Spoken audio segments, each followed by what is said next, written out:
There we go, much better. It's way too hot to be filming. But I'm only doing this for a very specific reason. I'm so excited. Okay, so based on the fact that you saw the thumbnail and you clicked on my video, you already know what I'm about to say. Yesterday was Stranger Things' 9th year anniversary, and today they finally released the bloody trailer for season 5. It's actually a teaser trailer, and thank God, because I already know that I'm definitely gonna want more after we're done with this. Gosh, I feel like we waited a century to have any kind of content for season 5. I've seen anything that was to be seen up until now. I have seen all of the set pictures that are circulating online, especially on Tumblr and X, and I've been here since the start, speculating, analyzing, theorizing, reading and sharing and commenting other people's theories for this season, and I have so many expectations for this season that I'm actually not sure how I'm gonna feel when I watch this trailer and when we watch the final episodes up until the end, because we've had a lot of time left on our own devices thinking about the material that we got up until season 4. We've had so much time on our hands to watch and rewatch and analyze and dissect every scene, speculating on what's gonna happen next, trying to connect the dots, trying to fill in plot holes, trying to understand what they've not told us yet, trying to find a meaning to the whole storyline, trying to imagine a satisfying conclusion for all of the characters, hoping and praying that no one dies. At least no one of the core 4, because I would be in shambles if that happens, and being so much starved for content in general that we've ended up discussing even the most insignificant things ever just to find something to talk about. And in terms of what I want from this series, I would really love for it to go back to the feeling and the aesthetic and the cinematography of season 1, because that was my absolute favorite in terms of style, you know. I loved everything about it. The roughness, the realism, the suspense, the atmosphere of the town, the setting, everything was just gloomy and mysterious and very much 80s. That was actually the first thing that drew me to the series, the aesthetic of that time. Because I have to be honest with you, I haven't really enjoyed season 3. I know that it's the least favorite in the fandom and even in the general audience, because of the stark contrast between the first 2 and that one, which felt like a massive bubblegum commercial if I have to describe it in 2 words.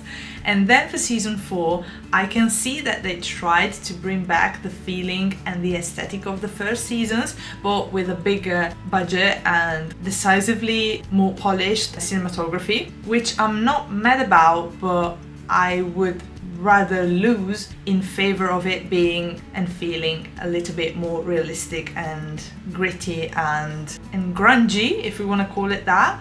Just picture season 1. Season 1 is the absolute best for me. I don't really care if it didn't have as much FX and CGI as the later ones, because I love the mystery of it more. I don't really like when the show gets too extra on the special effects and the shock factor, because the plot itself is so valid and so strong that I feel like they don't really need it. But I guess that by growing bigger and more relevant and going viral around the world, I guess that they felt like the stakes had to be higher and they had to transform this story a bit. So if it doesn't have the feeling of the first season, I'm gonna be okay with it, of course. I just wish for season 5 not to be too polished, too picture perfect, too cinematic, glossy, kind of superhero movie style, you know what I mean? I don't know if I'm the only one in this, but please tell me if you think the same in the comments. And also, I was not sure if I wanted to mention this here, but I think I'm gonna have to, especially because I'm gonna post my full reaction to all the episodes in season 5, so it's gonna come out sooner or later. I'm a BYLER shipper. Please, before anyone says anything, I'm an adult, okay? It's no big deal. I just think that the fact that Mike and Will might end up together actually ties in perfectly with the overall plot of Stranger Things and with the overall character arc of both Will and Mike's. And that's my opinion, okay? We're not gonna elaborate on this now.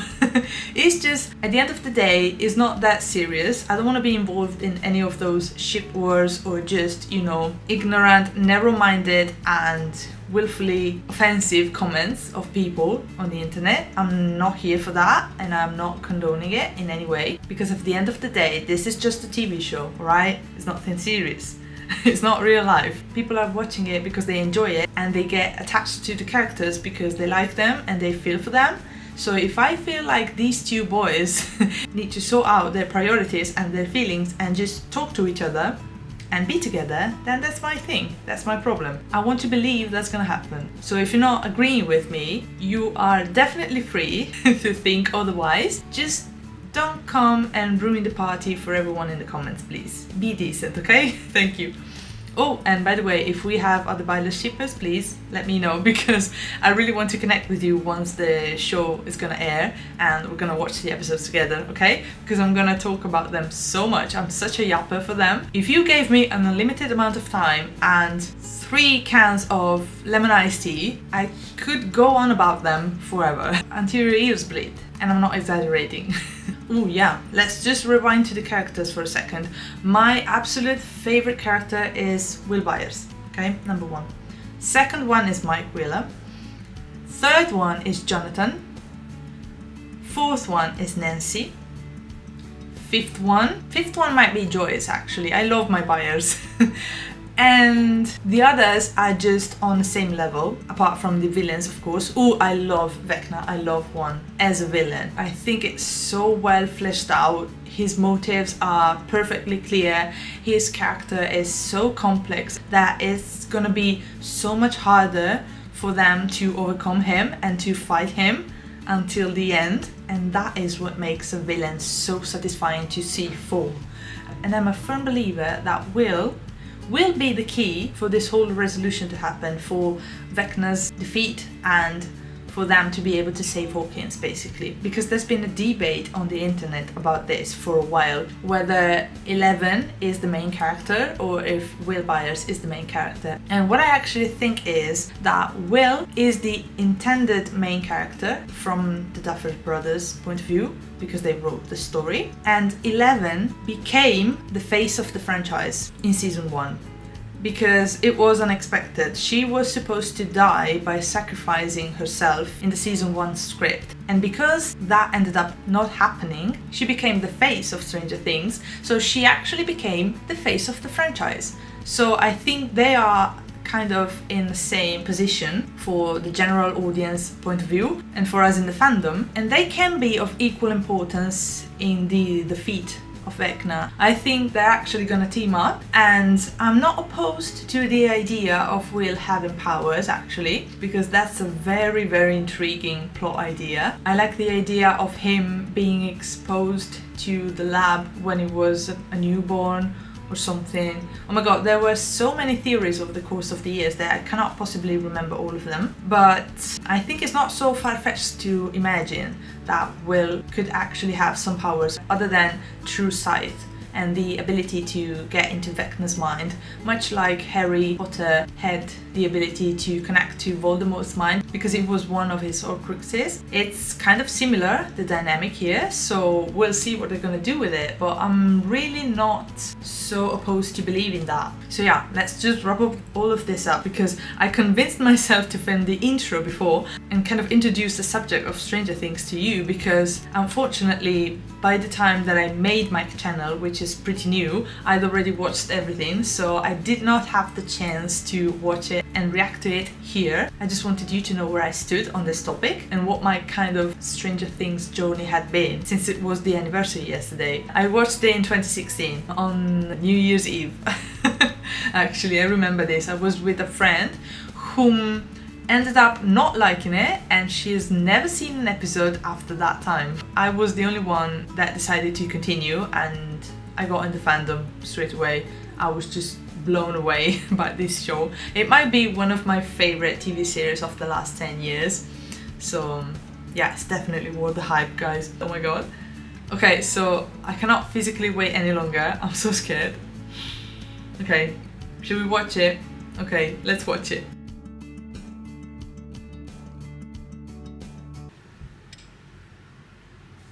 Why is it always Steve?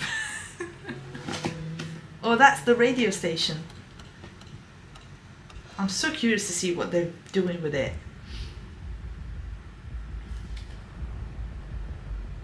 Ah, Mike and Lucas. Everyone, Elle, Robin, Joyce. Is this Mike? 4, What do you mean burn? 3, Who are all these children? 2, and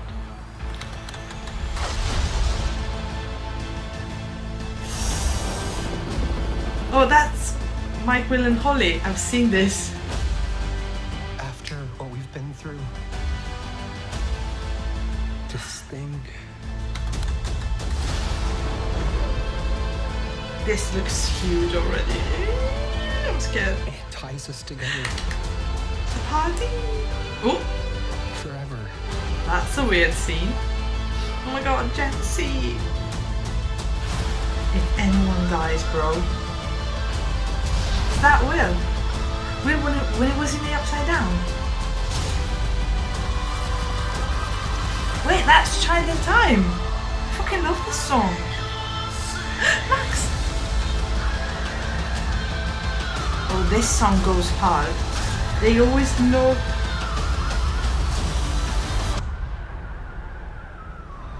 Okay, what the fuck's happening? Wherever this blood leads. Whose blood is it? I need you to fight one last time.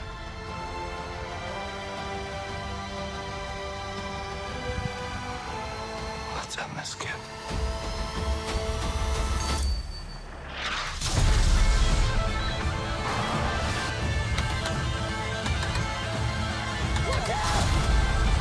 Jesus Christ! I didn't even have time to process what I'm watching. Found you. Ooh, chilling.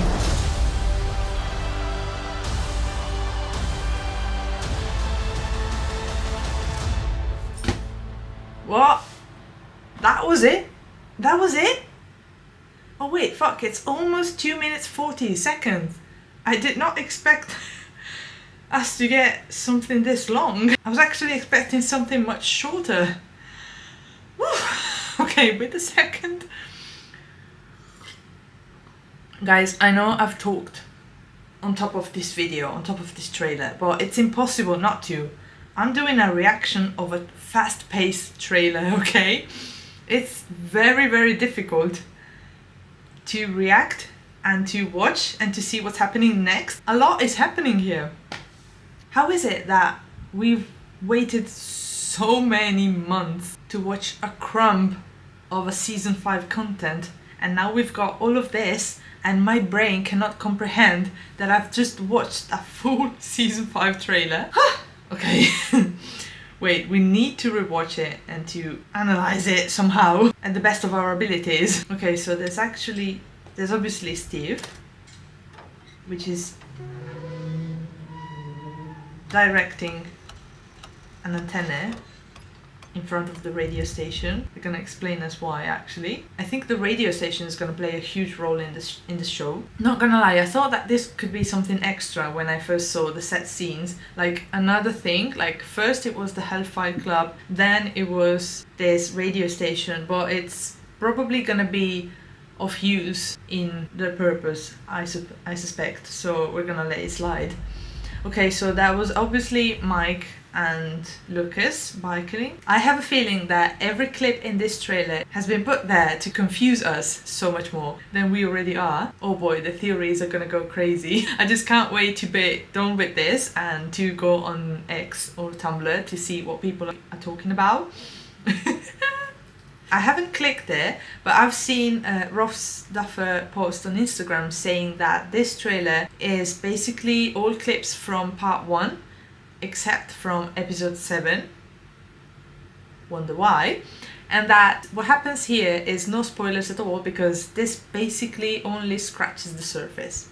That's what he said. And now I'm fucking scared. Okay, back to the trailer. Oh my god, I need to focus. So these are Nancy, Robin, Mike L and Joyce. I'm guessing inside the radio station.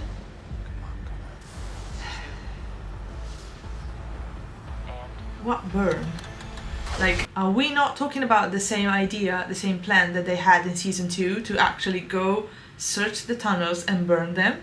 Because that actually pissed off the hive mind even more. Unless they're doing it purposefully to try to deflect Vecna's attention somewhere else while they do much more important work anywhere else. I don't know, just guessing.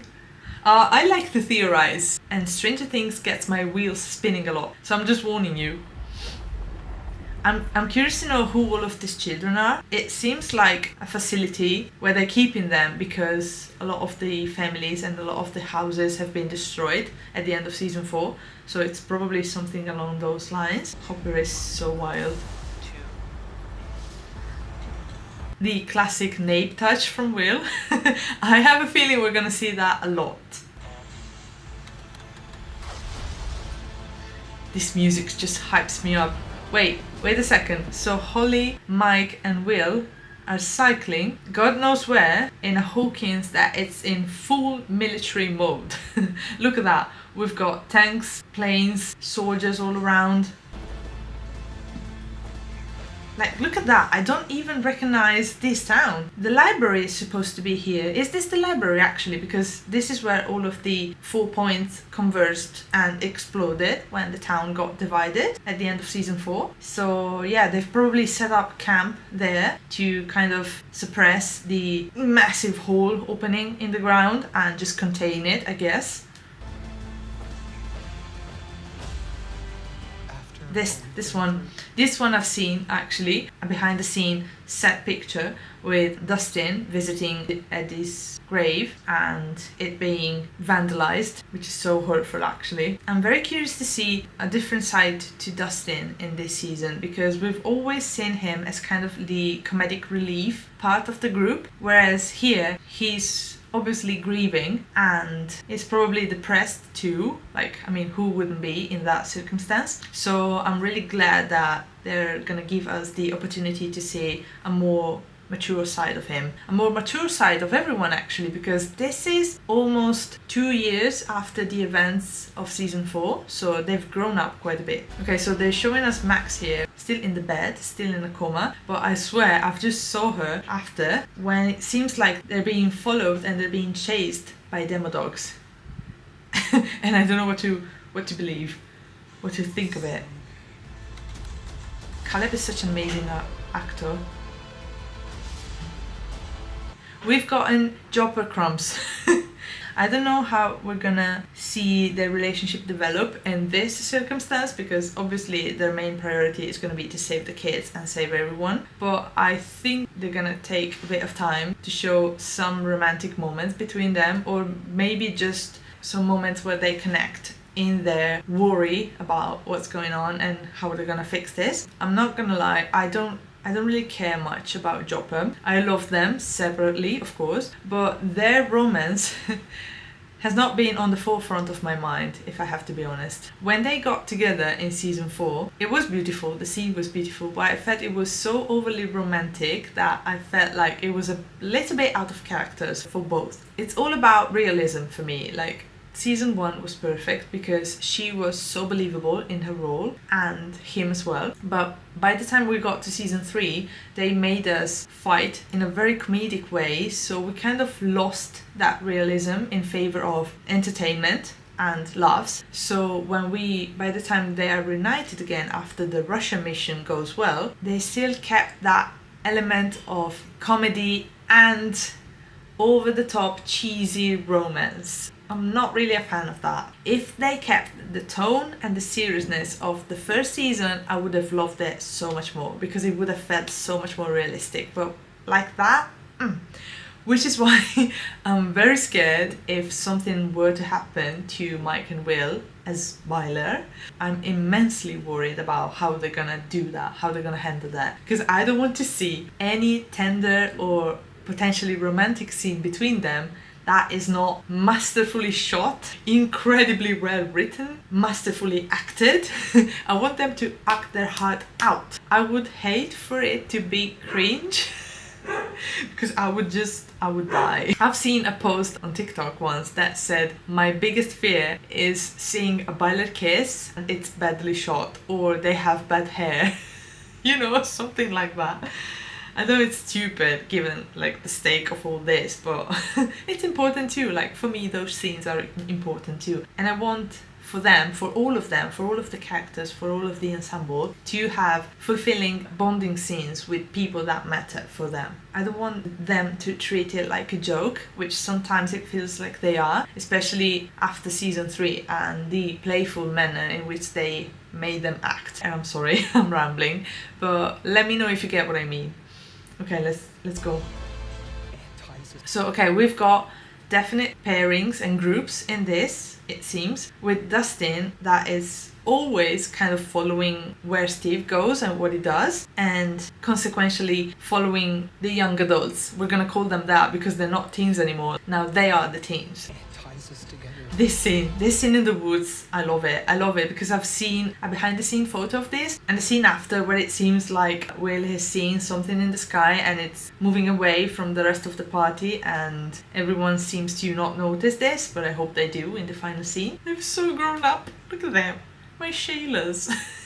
Oh my god, look at them. They all look especially good in this season. I was a bit mourning the possibility of Mike having long apocalypse style hairdo in this season. When I saw that they make Mike go back to his pre-Hellfire Club clothing and haircut, I was devastated.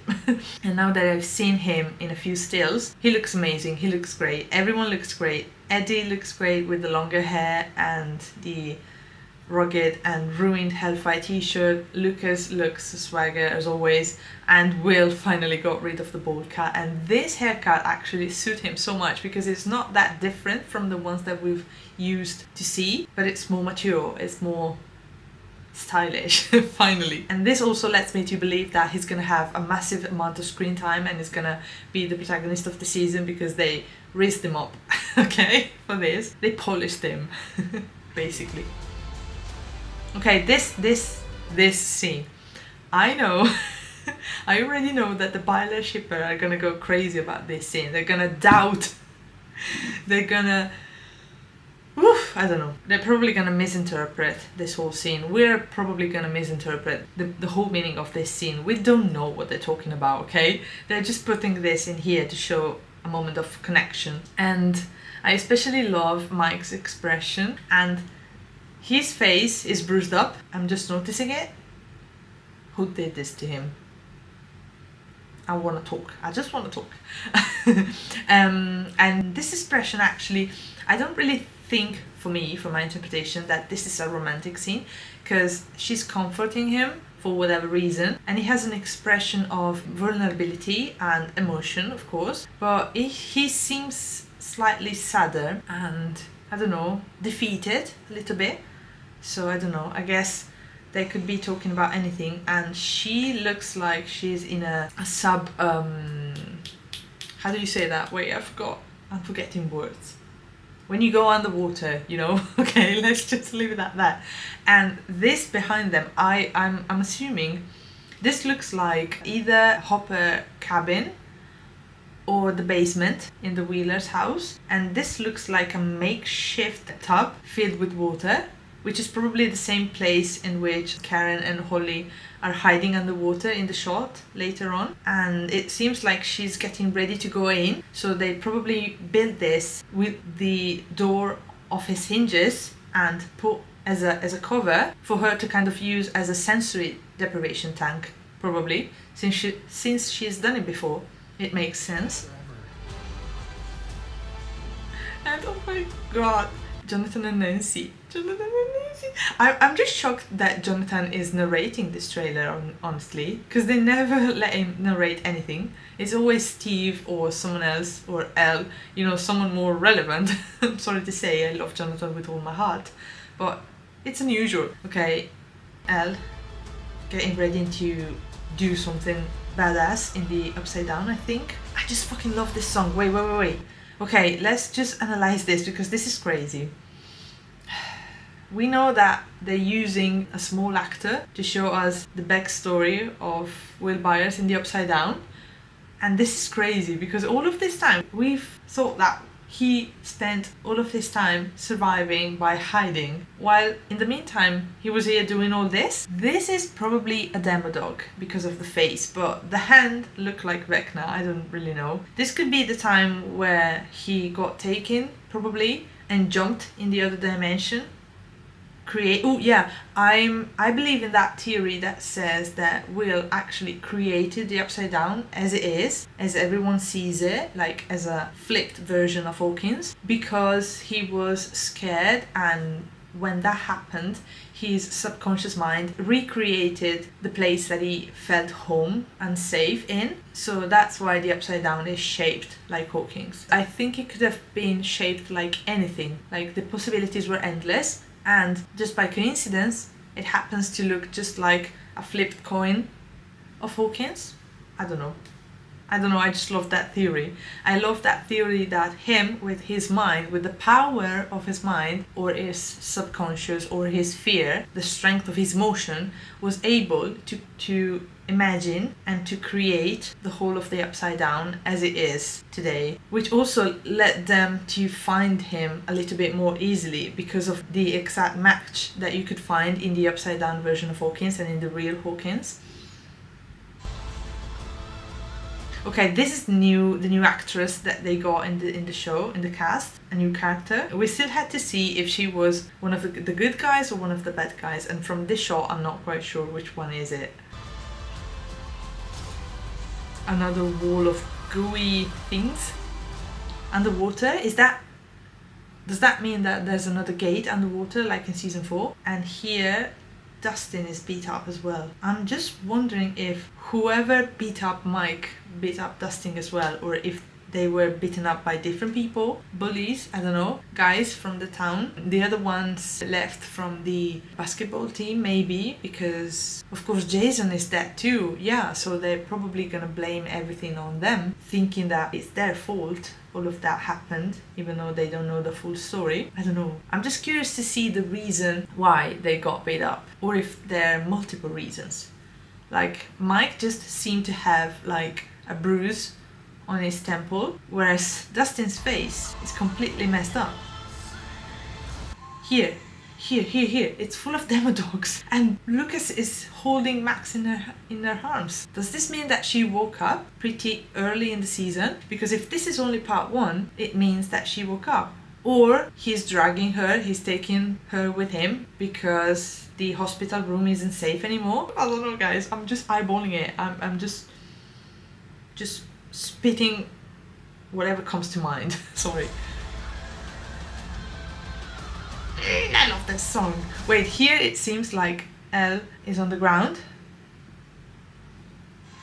and then in the scene after, shots are being fired, and in the scene after, Hopper is actually throwing a grenade at them, at the people that were firing against them. So are they firing at them or at someone else behind them? Oh my god. It's been so long since this show has stressed me out so much. I'm not used to it anymore. Okay, the shot of Will fainting and falling is so... It is so strange. I know it's for effect, but it's kind of comical. And Nancy with a gun, of course. Yeah, see here, they're using that makeshift sensory deprivation tank, probably. Oh wait, I just had an epiphany. There's no water in the Upside Down, right? Like, Lover's Lake is empty, it's dry as fuck. There's no rain, I think. I don't remember any situation in which we've seen water in the Upside Down. Does this mean that somehow water not only works for Eleven to heighten her power, but could also be somewhat of a protection against Vecna or the Demodogs or whatever's coming out of the Upside Down? Because it repels them, because they don't mix it with water? I feel like I'm a crazy person right now. But it's honestly so entertaining. So fun to be able to speculate and to theorize and to overanalyze everything, just like old times. Oh my god, I've got goosebumps.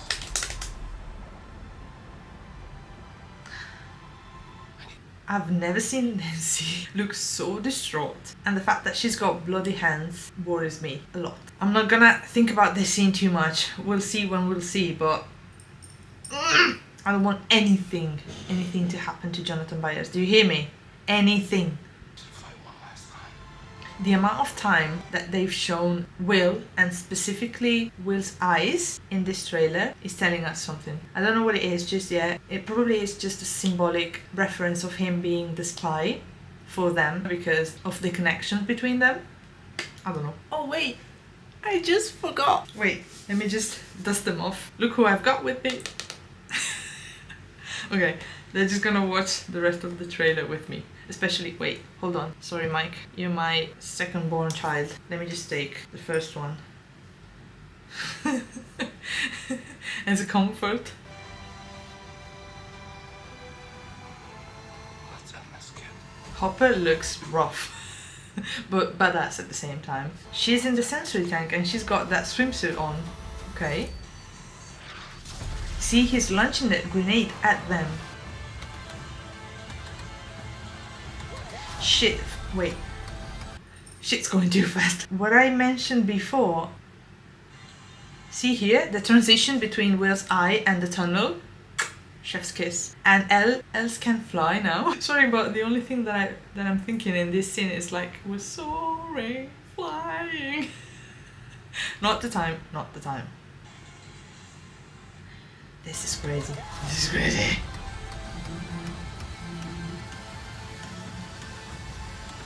Mike's looks amazing.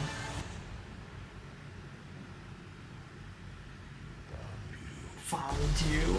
Oh my god, if this is Jamie Camperbauer again doing Vecna voice all by himself, like he did in season 4, I love that man. I love Jamie. He's been my celebrity crush for ages. I'm so glad that people found out about him and about his talent through Stranger Things. But it's been so weird seeing people discover him like they've never seen him before or heard about him anywhere, when he's actually been a franchise whore all of his life, because he's literally been everywhere. And I love him so much. I was so happy when I found out that he was cast in Stranger Things 4, but I thought he would have a very small part.